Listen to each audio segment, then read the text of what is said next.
옛날 옛날 아주 먼 옛날에 한 기생이 살았다. 그 기생은 매우 총명하며 뛰어난 말재주와 악기를 다루는 솜씨며 가무에도 능했고, 그리고 무엇보다도 빼어난 미모로 더 소문이 자자했다. 그 기생을 한 번도 못 본 사내는 있어도 한 번만 본 사내는 없었다. 기생집을 드나드는 것은 몇 푼으로는 절대 되지 않는 일.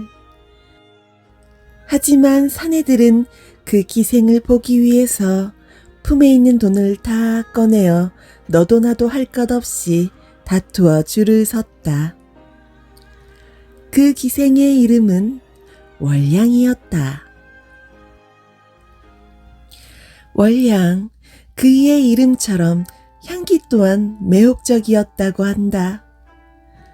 월량이 지나칠 때면 그 길에는 꽃밭이 되듯 향기가 피어올랐다. 사내들은 그 뒤를 졸졸 따라다녔고, 여인들은 월량을 시기했다. 혼기에 찬 여인들은 모든 사내들이 월량에게 빠져있는 저 우스운 꼴이 못마땅했다. 사내들 눈들이 삐었다며 자기들끼리 모여 월량을 흘기고 험담을 했지만, 월량이 하는 모든 것을 빠르게 훑고는 그것을 흉내내기 위해 온 노력을 다했다. 허나 그건 따라갈 수 없는 일이었다. 아무리 좋은 비단 옷을 입고 곱디고 머리 장식을 해도, 향이 좋은 향낭을 지녀도, 고운 분을 발라도 월량의 미모를 따라갈 여인이 없었다. 그것은 태어날 적부터 타고난 것. 월량의 미모는 어릴 적부터 유명하였다. 한 번이라도 그의 얼굴을 보고자 담에 매달린 이들이 많았었다. 허나 월량의 집안은 가난하기 짝이 없었다. 그리하여 부모는 자신들의 끼니를 위해 월량을 어린 나이에 기생집에 팔아버린 것이었다.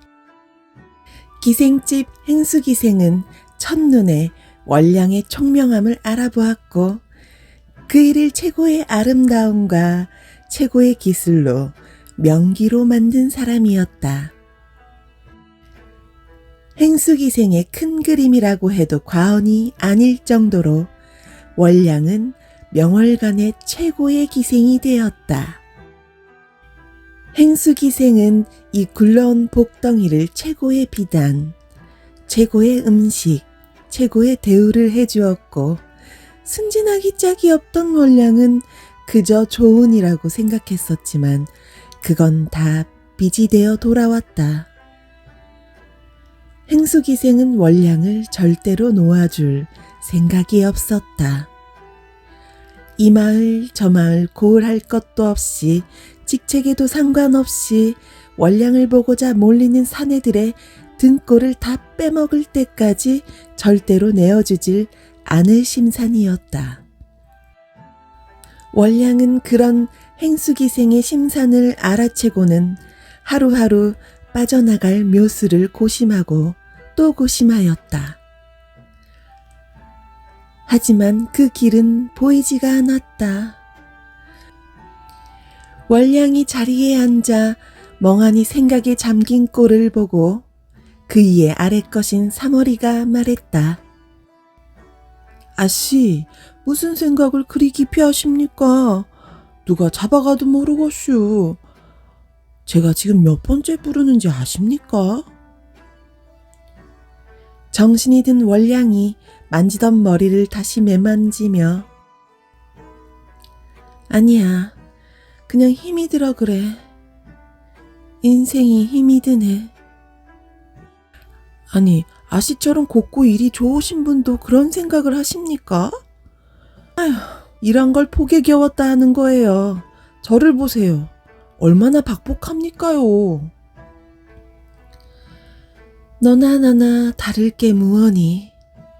다를 바가 없단다. 월량은 진심으로 그렇게 생각했다. 3월도 부모에게 팔려와 아랫것 일을 하고 있었고 보기에는 화려한 자신과 달라 보이지만 실상을 보면 다르지 않다는 걸. 그저 치장을 하고 사내들에게 술을 따르며 웃음을 파는 일은 너무나 서글픈 것이었다. 기구한 인생은 두 여인 모두 마찬가지인 것. 하지만 3월이 보기에는 그저 그이가 곱고 아름다우며 부러운 대상이었다. 지금 이 마을에서 월량을 부러워하지 않는 여인은 없을 것이었다. 이윽고 다시 밤이 찾아왔고 사내들은 한 놈 두 놈 또 몰려들기 시작했다. 월량을 보지 못하더라도 옆방에서라도 그의 기운을 느끼고자 온 방이 만석이었다. 오늘 월량을 차지한 자는 마을에서도 유명한 채도령네 패거리였다. 돈 많은 집안에 태어나 탱자탱자 돈이나 써가며 놀자판인 사내들. 월량은 한심하다고 생각을 했지만 내색은 전혀 하지 않고 그저 웃으며 그들에게 술을 따랐다. 월량아, 내 너를 어찌나 보고 싶었는지 아느냐. 이 고운 얼굴이 아른거려서 내 어찌나 애를 먹었는지. 최도령이 비릿하게 웃으며 월량의 손을 덥석 잡았고 자신의 품으로 끌어당겨 안으려 하자 그 손을 세게 뿌리치며 월량이 말했다. 도련님, 제 비록 기생이지만 몸을 파는 이가 아닙니다. 이런 물에는 걷어주시지요.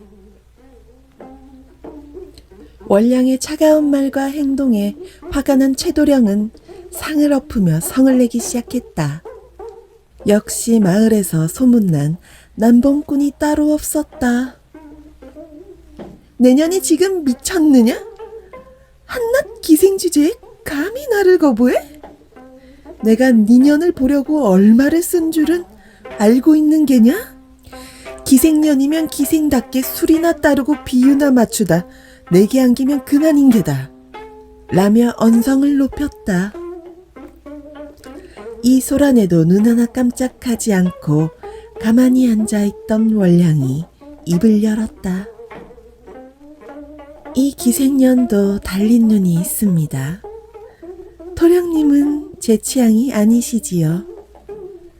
보아하니 성품도 소문처럼 아주 개차반이시군요. 다음에는 뵙는 일이 없었으면 합니다. 라며 자리에서 일어나 최도령을 보며 웃음 지었다. 이년이 감히? 화가 난 최도령이 손찌검을 하려 팔을 올리는 순간 누군가 그 팔을 잡아챘다. 거참 굉장한 남봉꾼이구만. 어디 여인에게 손찌검을 한단 말이오.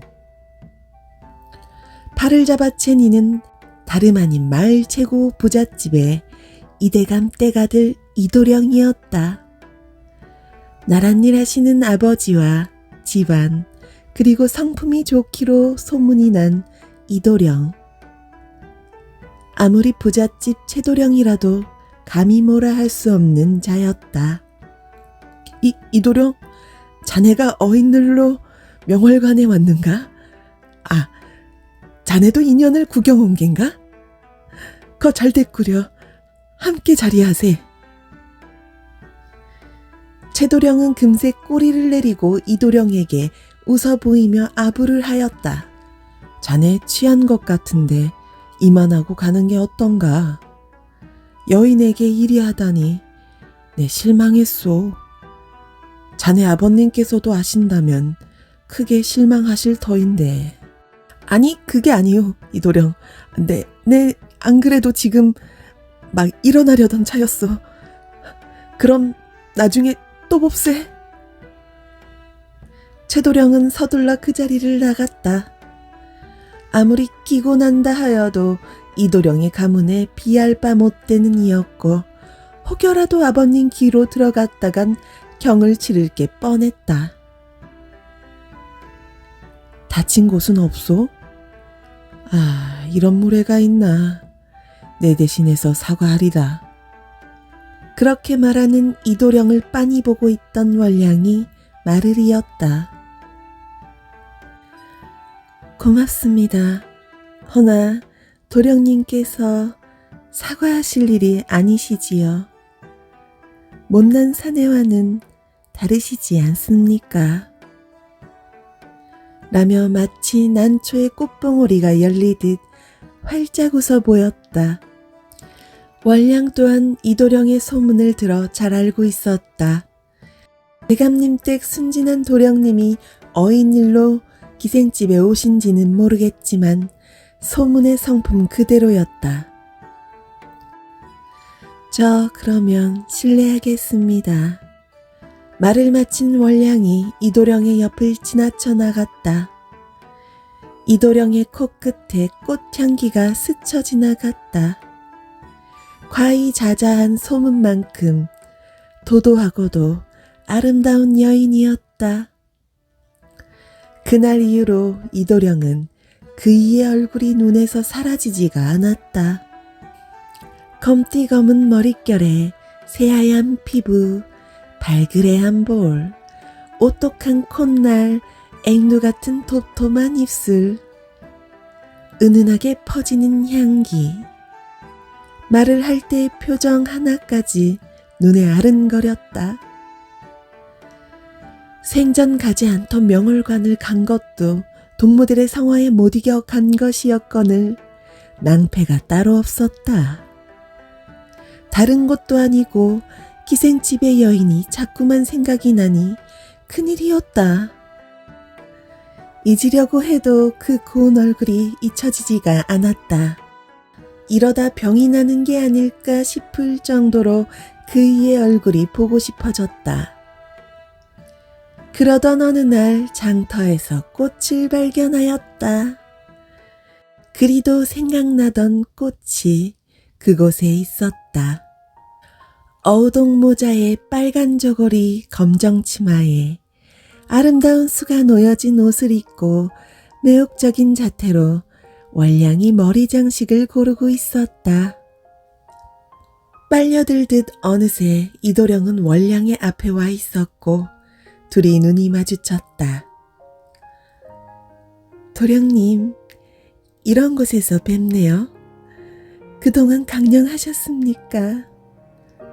월량이 어여쁘게 웃으며 말했다. 그 모습에 넋을 잃은 이도령이었다. 도령님? 월량이 부르는 소리에 정신이 차려졌다. 아, 그렇소. 강령했소. 정신을 못 차리고 말하는 이도령을 보자 월량은 웃음이 터져버렸다. 왜 웃는 것이오? 아닙니다. 도령님께 이런 면이 있으실 줄이야. 이렇게 다시 뵙게 돼서 반가웠습니다, 도령님. 다음에 명월관에 한번 찾아와 주셔요. 월량이가 저번에 답례를 해드리고 싶습니다. 이리 말하곤 월량은 이도령을 또 지나쳐 갔다.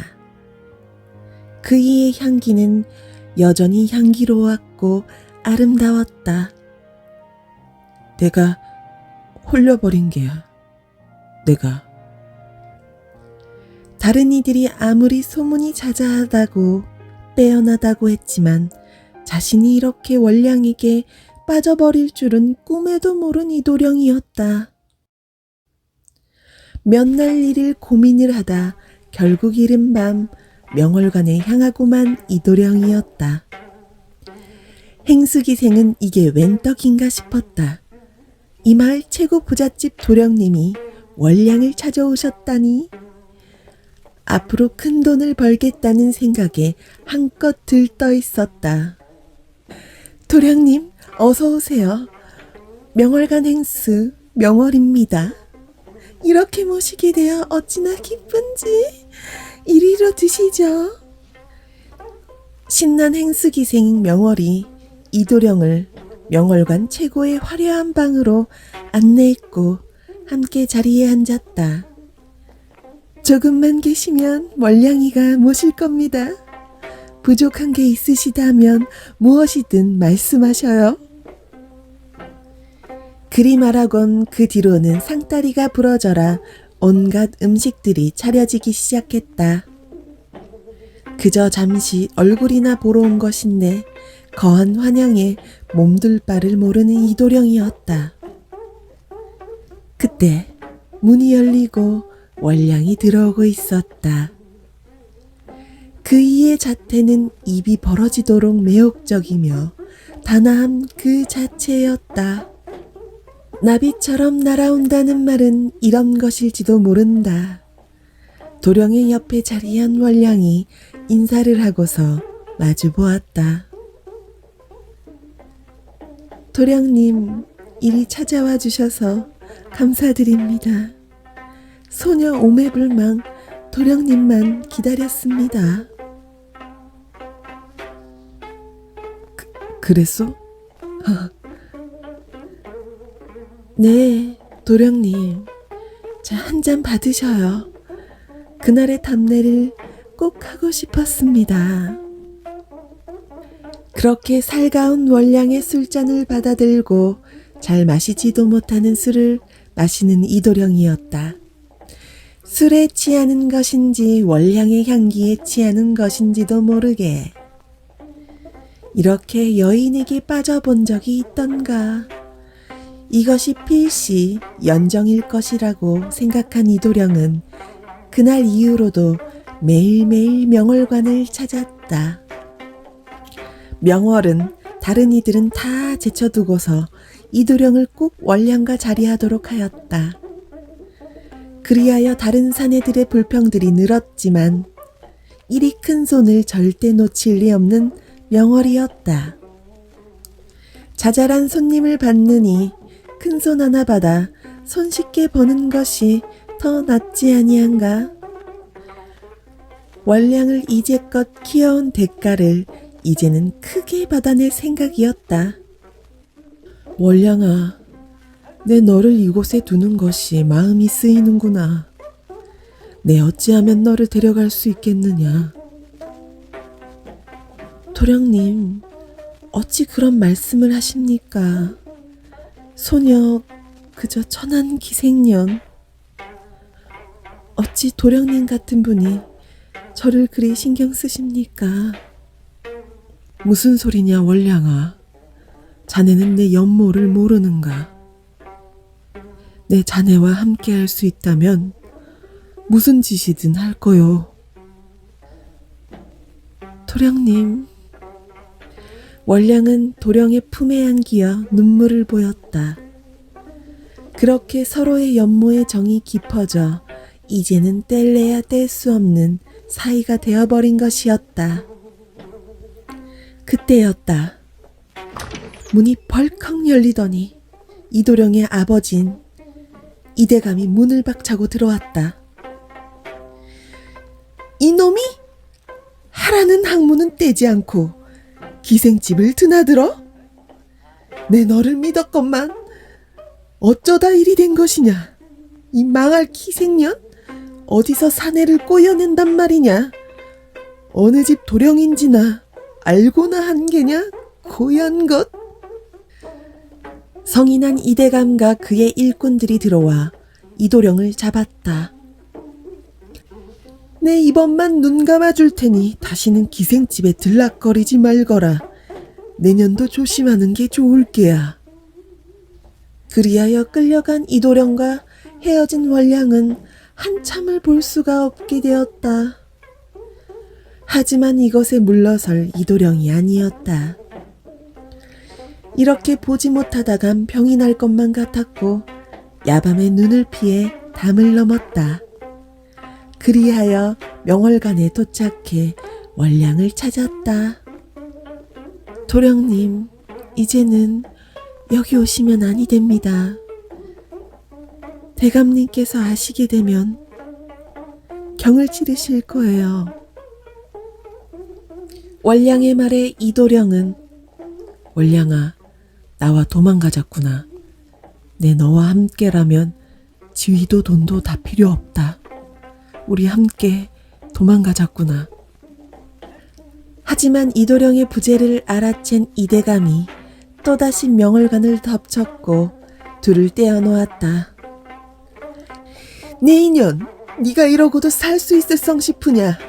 어디 감히 내 아들을 꼬여내서 이리 만들어? 아버님, 그게 아닙니다. 저는 월량이를 연모합니다. 그러니 제발 허락해 주십시오. 닥치거라 이 못난 놈아. 이놈을 끌고 가라. 아래 것들 여럿이서 잡으니 이도령은 그대로 힘도 쓰지 못하고 끌려갔다. 내 인연, 네가 이러고도 살성 싶으냐? 이 자리에서 내 년을 베어야 하겠느냐? 호통을 치는 이대감에게 월량이 입을 열었다. 나으리, 알겠습니다. 도령님을 이제는 만나지 아니하겠습니다. 다만 제 청을 하나만 들어주십시오. 청? 어디 말이나 해보거라. 내년이 어찌 내게 청을 말한단 말이냐. 소문만큼 요망한 계집이로구나. 이 소녀를 이곳에서 나가게 해주십시오. 그래만 주신다면 다시는 이 마을로 오지도 않거니와 도령님도 절대로 만나지 않겠습니다. 월량이 눈물을 보이며 청을 올리자 과히 그 자태는 자신의 아들을 홀리고도 남을 아이였다. 치워버리지 않으면 아들놈은 정신을 못 차릴 것이 분명하였다. 그래서 이대감은 월량의 청을 들어주기로 했다. 좋다. 너를 여기서 내보내주마. 단 너의 약조처럼 다시는 이곳으로 오지 않을 것이며 아들을 만나지 않는다는 조건이다. 알겠느냐? 예, 대감님. 알겠습니다. 고개를 숙이며 절을 하는 월량의 입가엔 미소가 지어져 있었다. 이대감은 행수기생에게 월량의 몸값을 지불하고 월량을 빼내어 주었다. 그 길로 월량은 짐을 싸들고 그곳을 떠났다. 이도령을 처음 본 그 순간부터 일이 될 것을 알고 있던 월량이었다. 천하디천한 기생년과 대감집 도령이 연모라니 있을 수 없는 일이었고 언감생신 꿈도 꾸지 않았다. 그저 여기서 나갈 수만 있다면 그게 무엇이든 이용하려 했던 것이었다. 착한 이도령에게는 미안했지만 어쩔 수가 없었다. 지긋지긋한 이 명월관에서 빠져나갈 수만 있다면 무슨 짓이든 할 수가 있었다. 그렇게 월량은 소리 소문 없이 사라졌다. 이를 뒤늦게 한 이도령은 아버지를 원망하다 몸져 누웠고 몇 날 며칠을 앓았다. 그저 사경을 헤매며 월량을 찾기만 했다. 그 모습을 걱정스레 지켜보던 이대감은 뒤늦게 월량을 찾았지만 그이는 이미 멀리 떠나고 없었다. 호련히 떠나버린 월량을 그리워하다 이도령은 상사병에 걸려버렸고 시름시름 앓다가 죽어버렸다. 이대감은 월량을 내친 것을 크게 후회하였고 죽어버린 아들을 안고서 곡을 해댔다. 하지만 이미 끝나버린 인연, 돌이킬 수 없는 것이었다. 그렇게 월량은 이 시대 최고의 기생이었고 너무나 아름답고 매혹적이지만 연못 따위 사람 따위는 믿지 않는 여인이었다. 그 뒤로 그 일을 본 이는 없었다. 소문에 의하면 산속에 들어가 비구니가 됐다거나 다른 기생집에서 그 일을 봤다는 사람들이 있었으나 다 소문에 불과했다. 그렇게 월량의 아름다움은 그 뒤로도 따라갈 자가 없었다. 월량의 향기는 여전히 마을을 맴돌고 있었다.